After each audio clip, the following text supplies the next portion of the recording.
when misrule takes its place at the eight corners of the world.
Greetings and salutations, wonderful people. My name is Scribe, and today we are going to be starting part one of our Elder Scrolls 1 Arena series.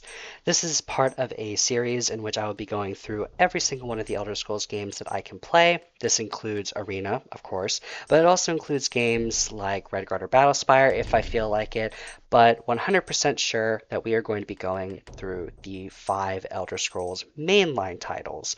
We will not be going through Elder Scrolls Online because I don't feel like playing an MMO. But we will be going through these 5 games. That is Arena, Daggerfall, Morrowind, Oblivion, and of course, Skyrim. Now, this is a game released in 1994 by Bethesda Softworks. One of the main people involved in this game is Julian LeFay. I did used to know more of the history of original Elder Scrolls, but unfortunately I am recording this live, so I don't have any materials in front of me to just read off of. That said, I wanted to go through this series so that we could see how the Elder Scrolls started and the changes that occurred that brought us to Skyrim. And that is mostly because I think that a lot of good can be had um, that when Elder Scrolls 6 releases eventually, we can go and look at this series and see how it changed because a lot of people may know things like YouTube videos or something bringing forward the changes from Morrowind to Skyrim.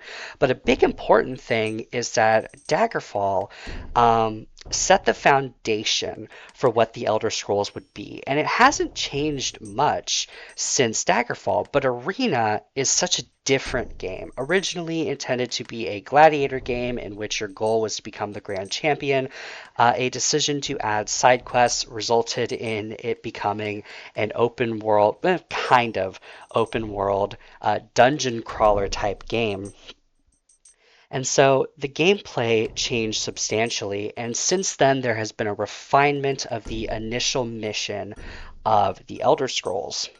So I wanted to start at the beginning, and I think it'll be very fun for the sake of consistency and really accentuating the uh, differences between each game. I wanted to play the same build of the same type of class and the same type of race. So with that, we are going to be playing as a high elf mage throughout all 5 of the games. And that is because, again, I want to show how different things are because playing a mage in Arena is very different than playing a mage in Morrowind, and even more so different in Skyrim. So with that, let's go ahead and start a new game. This first part is only going to be covering character creation and the Imperial Dungeon. And that is so you'll get to see how I make my character. I'm going to explain it as best I can, and then I'm going to sort of walk you through the beginning dungeon. So let's get started.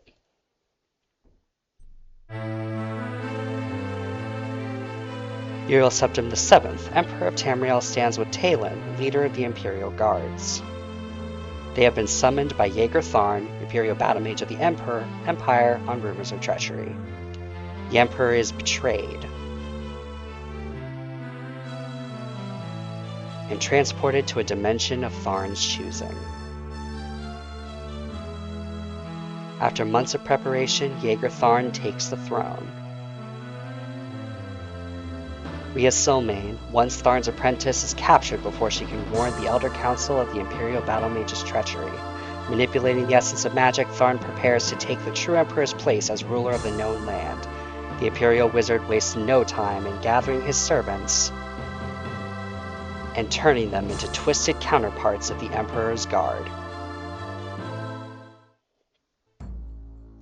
Alright, so into character creation we go. Now, unlike in Skyrim, where you are capable of just kind of picking random skills and then just using them to create your character, like build your character, I suppose, this game uses a class-based system. Now, unlike other games, there are no skills in this system. There is only what you can and cannot do with your character. So what armor you can use, what weapons you can use, even if you can use magic. So with that, we are going to be selecting the mage. Now, the mage is capable of regaining spell points by resting. They have the second highest amount of spell points in the game, and additionally, they are only allowed to use staffs and daggers. So we're going to pick mage. We have to name our character. We're going to name our character Caetheryn, and we get to choose our gender. We're going to pick female today. And then we get to pick our race. Now, unlike in Morrowind onwards, Orc and Imperial is not a race. The only races in this game are High Elf, Breton, Redguard, Nord, Dark Elf, Argonian, Khajiit, and Wood Elf. Now, each of them have their own bonuses, like the ability to take no damage with a successful saving throw against an element, like, of course, the Nords. But they also get certain abilities like extra damage or attack rate with certain weapons, like Wood Elves and Redguards. So for Altmer, they don't get extra magicka, which you might be used to from previous games, or, well, I guess future games. But in this game, they have immunity to paralysis, which is very useful for us. So naturally, we're going to be picking High Elves. Then thou wilt be known as the mage Caetheryn, who wouldst call Somerset, land of the High Elves, her home. Know ye this also, thy race is tall and stately, for thou art kings among princes. Thy people were first on this land to breathe the spring air, and first to leap, nimble with the wind. Thine eyes canst see all even when naught is out but the mistress of the night. Thy body and mind must be intelligent and willful, if thou art to succeed as a mage. Go ye now in peace, let thy fate be written in the Elder Scrolls. Alright, so now we get to distribute points. So how this works is each race has their statistics.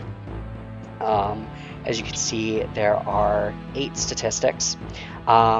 And these statistics start at a specific number. The number can be different depending on what gender you pick, so they try to like simulate sexual dimorphism, I guess. And then what happens is in this section of character creation, a d20 is rolled, and for each stat. And then whatever that result is added to the statistic, and then another, I believe d6s are rolled for bonus points. So in theory, if you pick a high enough character, you can get 90 in a statistic. But if you don't like this array, like for example, it said we needed to be intelligent and willful to succeed as a mage. Well, our willpower is 45, so we get a -1 to magic defense, which I'll explain later. But we don't like that, do we? So we're not really doing what the game recommends us to do. So what happens when you don't like that result? Well, it's very easy. You can hit the escape key, or you can hit done. For our purposes, we'll click done. And then you have two options. You can save your stats, which means that you're pleased with what you got, or you can re-roll. Now you can only save your stats if you have used up all of your bonus points. So if you've taken, for example, 10 and distributed them among them. So if you hit save stats, it'll say you must distribute all your bonus points. So if you're re-rolling and you get a really, really good roll with a lot of bonus points and a really high array, and you accidentally hit the button, there's no need to worry. As long as you haven't used your bonus points, you can just click this, it'll say that, and as you can see, we're back to normal. We can do whatever we want. We can bump this up, we can bump it down, etc. You cannot subtract points from the base. So as you can see, I am clicking down and it doesn't do anything. So what you want to do is, if you don't like this array, which maybe we don't, you can hit the escape key, and then hit the escape key again, and it will re-roll your statistics for you. Now, this allows you to be kind of quick and kind of get the roll that you prefer. So naturally, we still haven't quite got necessarily what we want, so we're going to hit it again. And you just kind of do this however long you prefer until you get something good. Like for example, that's pretty good. I suppose while I do this, I can also describe what each of these statistics do. So strength governs your damage with melee weapons, as well as how much you can carry, as noted here. Intelligence does this. It does your spell points, which would later be known as magicka. And according to the unofficial Elder Scrolls pages section on the statistics, they may be wrong, but it also can affect buying and selling prices. Willpower does the same. It also does magic defense. So when you're hit with a magic spell, there's an invisible roll in the background of the game that determines if you take half damage or full damage. And this is the number added to that roll, so it can go as low as, I believe, maybe -10. I've never really gotten my willpower that low, or as high as 10. Agility is the same in terms of modifier, but instead of magic defense, it is your to hit, so your ability to hit an item, or not an item, a person. It's like a dice roll, like in a tabletop game if you ever played Dungeons & Dragons. And this is your to defend. So this game runs off of a descending armor class system akin to 2nd edition Dungeons & Dragons. So the lower the number around your character, the better. So this will actually, as this number increases to +10, it will actually lower your character's armor rating, making it harder for people to hit you. Speed is just how fast you move, and also how fast you can draw and fire arrows. Endurance adds bonuses to your hit points, as well as how much you heal while resting. Charisma is your ability for buying and selling. I believe agility can also cover your lock picking. And finally, luck kind of increases everything. So that one's kind of going to want to be high. And normally I get a decently high intelligence here. We don't quite have what I would like, so we're going to re-roll again. Yes, actually, I think this can work rather well. So we're just going to bump up our personality to 65, our willpower and agility to 55 respectively, so they could both get a bonus. And I think with what points we have left, we're just going to bump our intelligence to 65. I think that will be rather nice, actually. Now normally I would keep going until I got an array that I really liked, but because I don't want to make this part of the video too long, we're just going to go ahead and accept this as it is. Alright. So now we get to choose our face. You can just click on your face, and there's a variety of options that you can see here. For our purposes though, we're going to be picking this face because I think that looks nice. Alright, that's character creation. Obviously, depending on your class, you're going to want to prioritize different stuff. So if you're a warrior, or anything that really requires hitting stuff with weapons, your agility is going to want to be high. Same with your strength. But if you or playing a mage like I am, intelligence and willpower are going to be good. And in my opinion, personality is kind of the thing you're always going to want to have at least a little high so you can get the most out of your buying and selling. So that way you have more money because trust me, when it comes to this game, money is very important. Do not fear, for it is I, Rhea Silnane. Listen to me. There are no others left to carry on this fight. You have been left in this cell to die. Caetheryn, Imperial Battlemage of Tamriel, has taken on the guise of the true Emperor. He does not see you as a threat, being only a minor part of the Imperial Court. In that act of arrogance, he has made his first mistake. Look to the north wall of the cell. You will find a ruby key which will unlock the door. Take it and make your escape. The passages here were once used by Caetheryn to hide treasures he had stolen from the Emperor's coffer. If you wish, you can gather enough to support yourself away from the Imperial seat. Be careful. There are many creatures which inhabit the sewers now, vile rats and goblins. It is too late for me, for I am already dead. Only my powers as a sorceress keep me between this life and the next. That power, however, is waning. Do not succumb to greed, or you may find these tunnels to be your final resting place as well. I can still work my magic to a certain extent. If you travel west from this cell, then south, you will find a ship's gate. It will transport you far enough from the center of the Empire that you should be safe. If you survive these sewers, you will see me again. Remember, Caetheryn has taken on the guise of the Emperor. No one will gainsay his word for yours. I will come to you again in your dreams, so it is imperative that you rest from time to time. In that way, I will be able to communicate with you and lend my aid. You are entering a dangerous arena, my friend, one in which the players are beings beyond your mortal comprehension. I do not envy your role. There is, however, a power within you as yet untapped. Look for me when you have gained experience in the world. You are my last and best hope. Alright, so now we enter as a prisoner. Yes, this trope started all the way back in this game.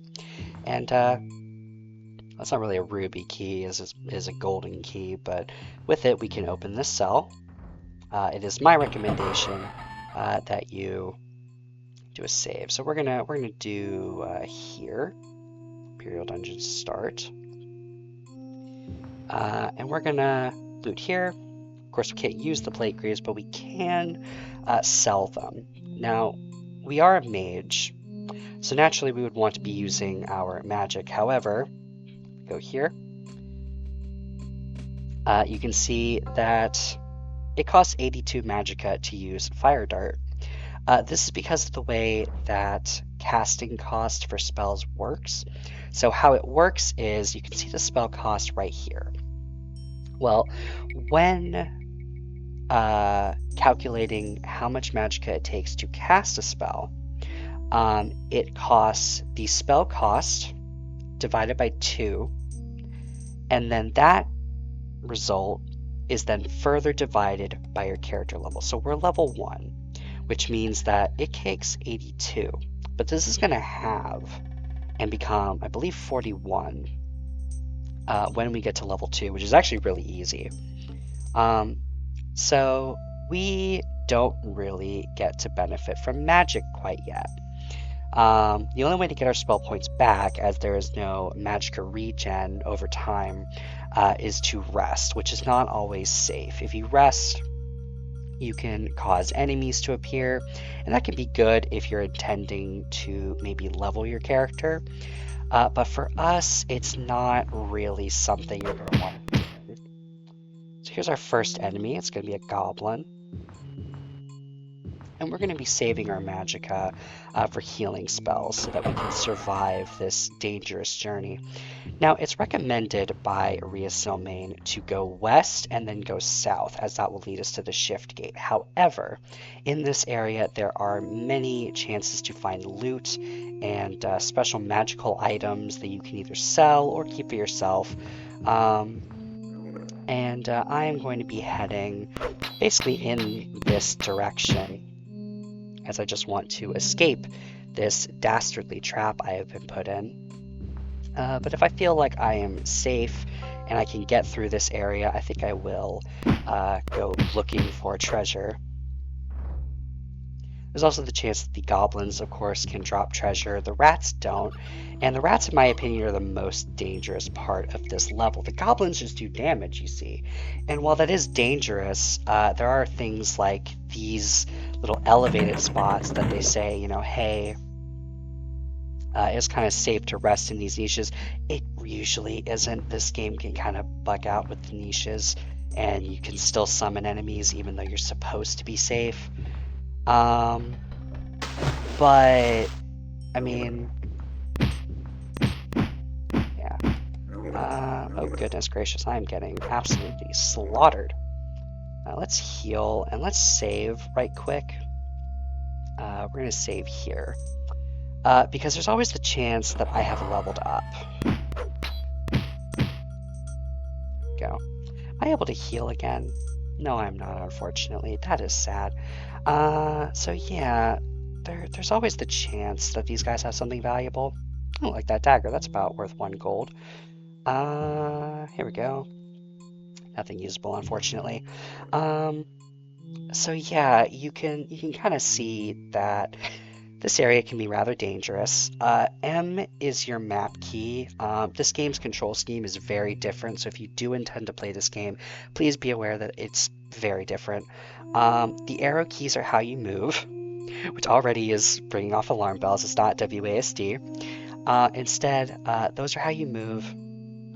You can also simply put your character, or like your cursor, here, and then click, and then that will move you. Oh, so we have leveled up, I see. Okay, so how it works when you level up is you roll a d6, and then your hit dice, and as you can see, we get extra health, and we get extra stat points. Now, I backup saved for a reason, and that is because that I don't recommend going with low stat rolls, because sometimes, well, not sometimes, always, as you level up, stronger enemies get added to the random enemy pool for things like dungeons or when you rest. So sometimes, like right now, it's fine. Maybe a goblin or some rats, or heaven forbid the strongest enemy, a single spell sword or something, will appear and attempt to kill you.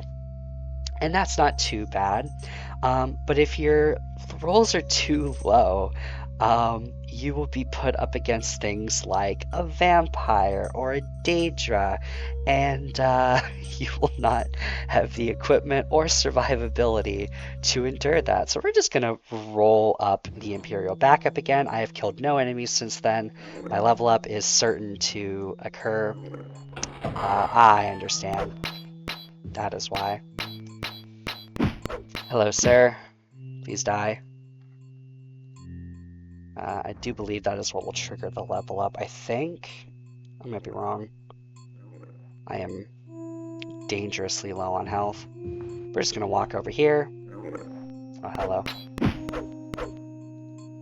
Oh, I am dangerously low on health.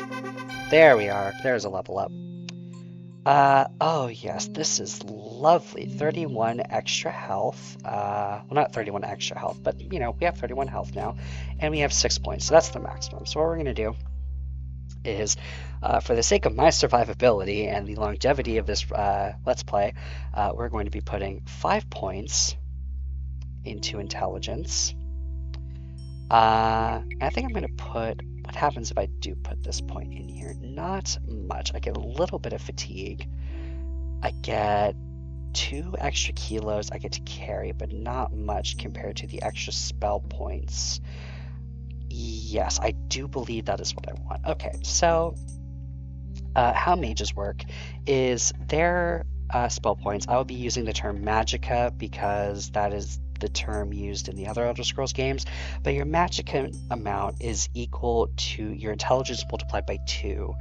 For sorcerers, it is spell points are intelligence multiplied by 3. Now you would think, well, I would want to play a sorcerer then, but not really, because you cannot regain spell points by resting.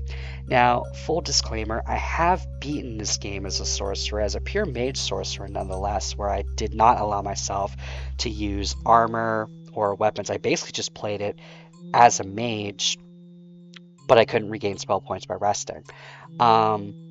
And the reason why I'm not doing it in this occasion is because of the aforementioned thing that I was telling you about earlier, which is that I am going to have to play this sort of character across 5 Elder Scrolls games. Now, I have not played Oblivion very far, and I am certain I can do this in Morrowind and kind of in Skyrim with the Atronach Stone.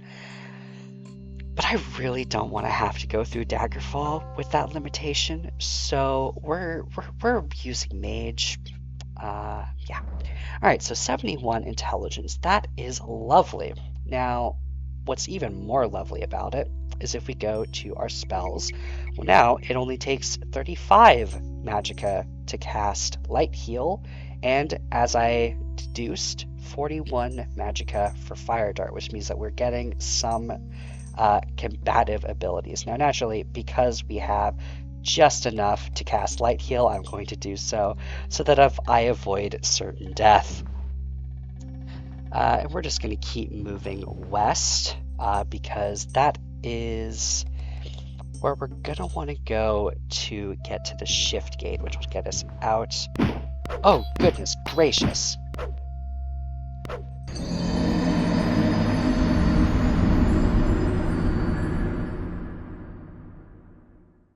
With you died our last hope for justice. Thorn is now free to do as he wills.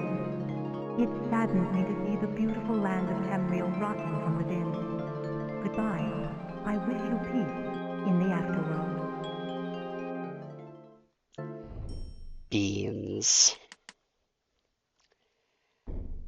Right. Well, you now understand how dangerous this can be. I do believe that this is before I leveled up.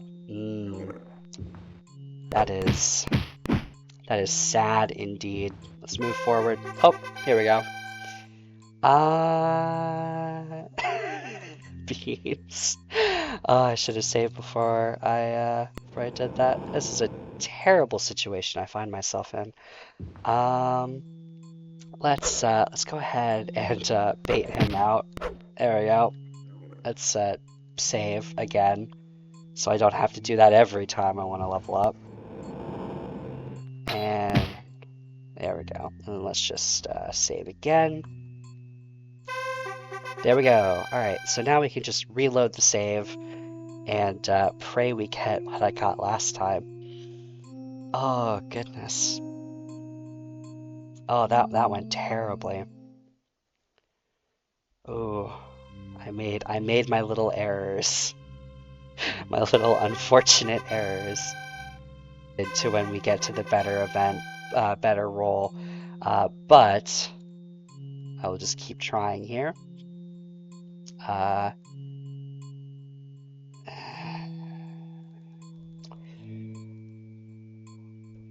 We'll deal with it. Okay. I don't want to go with that roll, but it is acceptable. So we will save over our start position, and we'll just keep going here. That's right, I was ready for you that time. I was not ready for that one. Or that one. Or that one. It's a sea of rats with these people, my goodness. Alright, so we're gonna keep going west. We're just gonna... We did it! So we did miss out on some loot in the Imperial dungeon, but that's okay. We made it to the end, and that's all that matters. Welcome to the hub world. Where are we? Old Falls. It is Tyrda's first of Hearthfire. Yes, that is another thing you will notice, is that the calendar is basically the same as it is in the other games. So a lot of you diehard Elder Scrolls fans who may not have played Arena because you couldn't get past the controls are going to notice a lot of things that started in Arena, and it only gets better in Daggerfall. These two games are foundational, and it's fantastic, and I love this game. As frustrating as it can be sometimes, I adore this game. That said, I did say that I was only going to be covering the escape through the dungeon, but I think I can make one small exception and simply get us to an inn. Alright, well there's an inn right in the distance. You can tell because of the way the building looks. This is a very old game, so naturally the the graphics and models and stuff are going to look very similar. But you can see this is that. That's fine. The Rusty Pit. Fine name for an establishment. We have 205 gold, which is going to cover an inn rest. The fiery autumn sun disappears as you enter the Rusty Pit. The sounds of laughter, clinking glasses, and banging cookie pans meet your ears. Fantastic. Well, it is almost 1 in the afternoon in-game, so we're going to be going here. We would like to... Before you reach the bar, a figure called Lorana the Wicked signals to you and speaks in a conspiratorial whisper. Good day. I'm having a little problem I hoped you might be able to solve. For reasons of business, Kana Stormore, that's my heir apparent, needs to be at the new provisions by Midas, 2nd of Hearthfire. Interesting. 34 gold would be useful. It would pay for this inn trip. Yes, I do believe we'll be taking this quest. Yes, so, okay. We're gonna wait on that, and we're gonna do a quest, actually, next time, where I get to explain how random quests work. This is actually really fortuitous for me. Alright, well, that's all the time that we have for today. Thank you so much for watching. Please do not forget to like, comment, and subscribe. And I will see you in the next video, where we will be taking this fine gentle lady and elf to the new provisions.